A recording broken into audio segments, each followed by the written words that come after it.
Nella notte giunti a Treviso 120 richiedenti asilo e facenti parte della più vasta quota assegnata al Veneto, con l'ennesimo nuovo dibattito sull'accoglienza e i suoi numeri. Sappiamo che sono arrivati 400 immigrati.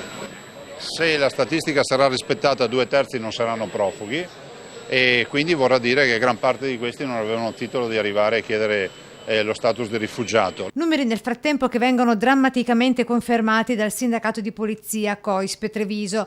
Denuncia che i migranti accolti alla Serena supererebbero la quota prevista e per questo la situazione è più che emergenziale. Penso che la parola più giusta è esplosiva, perché effettivamente siamo arrivati la voce che mi sta giungendo è che sono circa 700 quelli che stanno attualmente alla Serena e vogliono portarli a 1000, senza calcolare che se succede qualcosa sono dolori.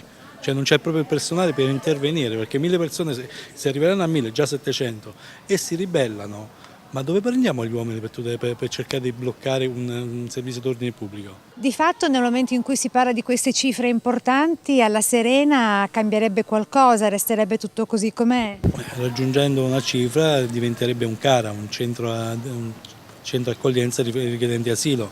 In quel caso c'è l'obbligo della presenza del personale delle forze dell'ordine. Quindi io non so dove si prenderà questo personale qua a Treviso, che in pratica basta considerare che l'ufficio immigrazione quest'anno ha perso 9 persone. Un disagio che secondo chi abita e lavora nelle vicinanze dell'ex caserma si tramuterebbe in degrado e affronto anche per i nostri cari estinti, così in diretta una telespettatrice a Sveglia Veneti. Sono Daniela da Treviso. Ciao, Daniela, buongiorno. Buongiorno, vede il cimitero di San Lazzaro? Sì. Il Frai è qui che passa su Esò che ha gente che ha paura.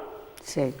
Non si lavora più, perché ha gente che ha paura, perché passa per il cimitero ubriachi, e va sulle tombe a fare i supporti comodi, e se da roba spaventosa.